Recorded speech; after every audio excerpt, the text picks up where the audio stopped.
자, 일반적으로 우리가 시간은 이렇게 흘러간다라고 이렇게 이야기를 하죠.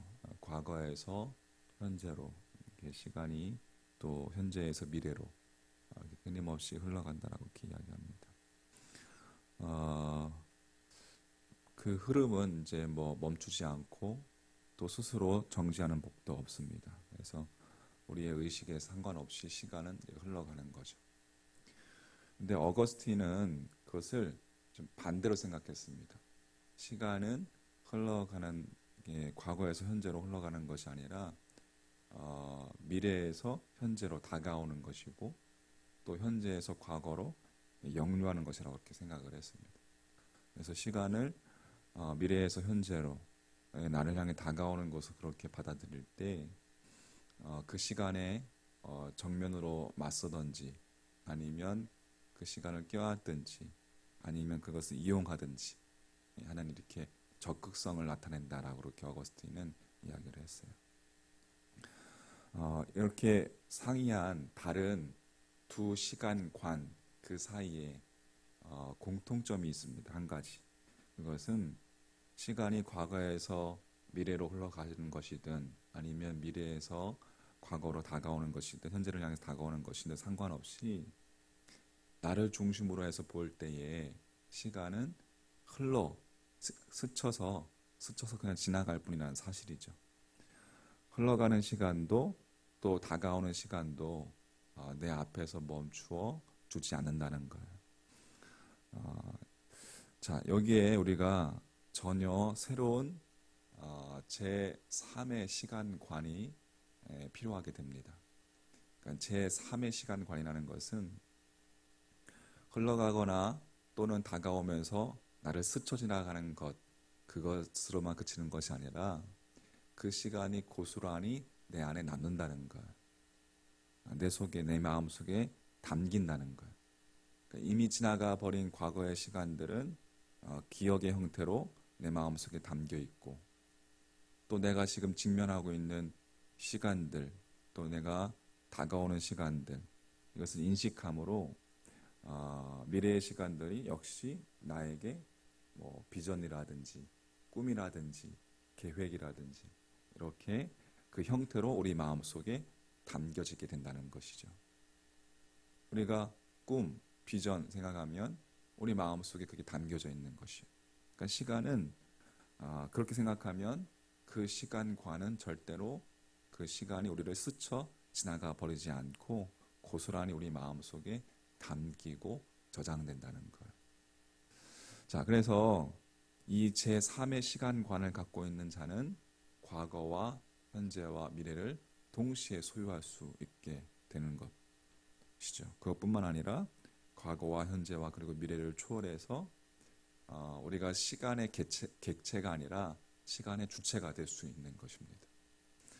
하나님을 믿는 우리가 가져야 할 시간관이 바로 이 제3의 시간관이라는 것은 두말할 나위가 없겠습니다.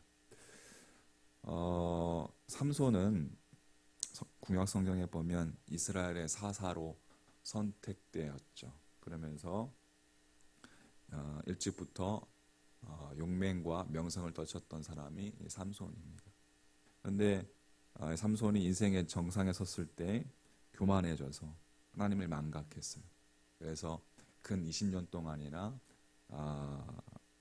쾌락만을 인생의 목적으로 삼는 방탕한 삶을 살았습니다. 결국에 인생 말년에 드릴라라는 여인의 간기에 빠져서 블레셋, 적국인 블레셋의 포로가 되었고 이제 죽을 때 두 눈이 뽑힌 채 쇠사슬에 묶여서 맥도를 돌리면서 죽을 날만 기다리는 그런 비참한 처지가 되고 말았습니다. 이 삼손의 그 말년은 처참한 말년은 그가 잘못된 시간에 대한 결과였고 그것은 그렇게 바뀌지 않을 것 같은 결과처럼 우리 눈에 보였습니다. 근데 그게 아니었어요. 바뀌지 않을 것만 같았던 그 삼손의 없어질 것만 같았던 삼손의 과거는 지나가 버린 그 시간들이 고스란히 삼손의 마음속에 담겨져 있었어. 하나님을 외면하고 하나님을 떠나서 허랑방탕했던 그 과거의 시간들, 그 시간들이 그의 마음속에 허망하고 아픈 상처로 저장되어 있었던 것이요. 그것을 삼손은 맷돌을 돌리면서 보았던 것이죠. 자신의 얼룩지고 자신의 허랑방탕한 과거를 보았어. 그것을 발판 삼아서 그 위에 하나님을 향해서 다시금 그것을 발판 삼아서 하나님을 향해서 부르짖을 때에 그 눈이 뽑히고 손발이 쇠사슬에 묶인 모습 그대로 다곤 신전의 기둥을 쓰러뜨려서 그곳에 있던 블레셋 적군 3천 명을 그가 살아있을 때보다 그가 죽을 때 일평생 죽을 때 죽는 순간에 그 죽인 적군의 숫자가 더 많았다라고 성경은 그렇게 기록하고 있습니다. 말하자면 삼손은 제3의 시간관 속에 거한 사람이었다. 지나간 시간은 그 삼손 속에 저장되어 있었고 그 시간을 현재와 미래를 위한 발판으로 삼았을 때에 절대로 바뀌지 않을 것 같았던 그의 인생이 마지막 그 순간에 전혀 새로운 모습으로, 전혀 새로운 양상으로 바뀐 것을 우리가 성경에서 볼 수가 있어요. 그리고 하나님과 사람 앞에서 다시금 신앙인으로서 삼손이 명예를 회복하게 되었습니다. 그가 죽을 때. 시간은 흘러가는 것이라고 생각하는 사람들에게 시간은 정말 스쳐서 그냥 지나가는 것뿐입니다. 다가오는 사람에게 시간이 다가온다라고 생각하는 사람에게도 시간은 거꾸로 역류해서 그저 스쳐 지나가 버리고 맙니다.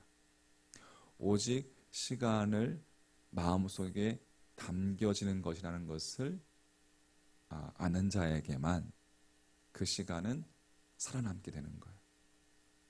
근데 이때 여러분 중요한 것은 우리가 어떤 마음으로 시간을 담을 것인가, 어떠한 마음으로 담겨진 그 시간을 내가 이해하고 내가 해석하고 그걸 할 것인가, 어떠한 마음인가가 중요한 거예요. 그 담겨진 시간의 의미가 어떠한 마음이냐에 따라서 달라질 수 있기 때문에 그렇습니다. 그 의미에 따라서 그 시간을 발판으로 삼고 오늘과 내일의 삶의 모습이 달라질 수 있기 때문에 우리가 어떠한 마음으로 그 시간을 담을 것인가가 중요한 것이죠. 자, 요한복음 14장 우리가 살펴보면서 이제 얼마 있으면 예수님께서 십자가에 못 박혀 돌아가시는 시간들이 다가오고 있습니다.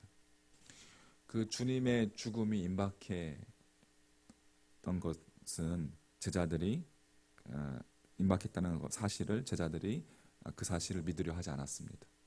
그러다가 막상 주님이 이제 무참하게 돌아가시는 그 현장을 목격하게 된다면 제자들이 받는 충격이 얼마나 클까요? 그래서 주님께서는 오늘 읽었던 말씀 가운데 18절 말씀에서 이렇게 이야기하고 있습니다. 내가 너희를 고아와 같이 버려두지 아니하고 너희에게로 오리라 되어 있습니다. 주님께서 약속하시는 거예요. 내가 너희를 버려두지 아니하고 오겠다라고 약속하시는 거예요.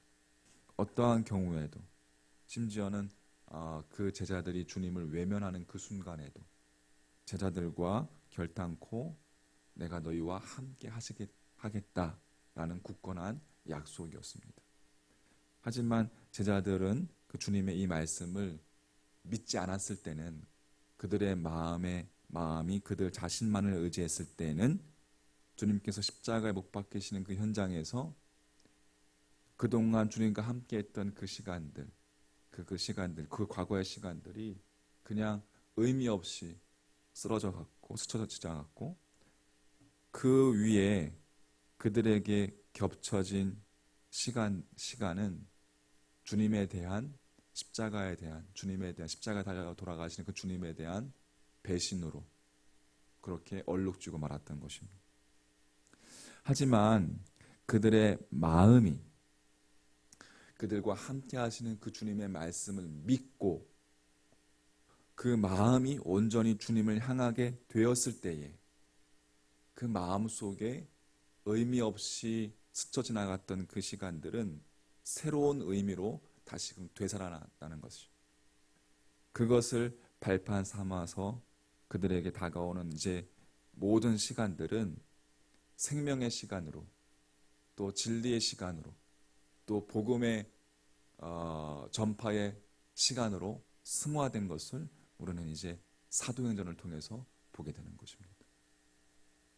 우리가 어떠한 마음으로 내게 다가오는 시간 또 지나가는 시간들을 우리의 마음에 담고 있느냐에 따라서 우리의 삶은 전혀 다른 모습으로 바뀔 수 있다는 것이죠. 오늘도 내게 주어진 하루라는 이 시간, 어쩌면 매번 똑같은 매주 똑같은 시간일 수 있고 또 그렇게 지나가는 시간일 수 있고 또 똑같이 다가오는 시간일 수 있습니다. 하지만 이 시간을 하루라는 시간을 어떠한 마음으로 우리 안에 담고 있느냐에 따라서 이 시간들을 생명의 시간으로 또 진리의 시간으로 바꿀 수 있고 그렇게 승화시키는 여러분 믿음의 삶이 되시기를 주님의 이름으로 간절히 축복합니다. 하루라는 시간을 건져 올리십시오. 그냥 흘러보내지 마시고 하나님께 무엇을 하든지 우리의 마음을 담아서 여러분의 삶의 모습 속에서 그렇게 여러분의 삶을 하나님께 올려드릴 수 있는 그런 하루가 되시기를 주님의 이름으로 축복합니다. 기도하겠습니다.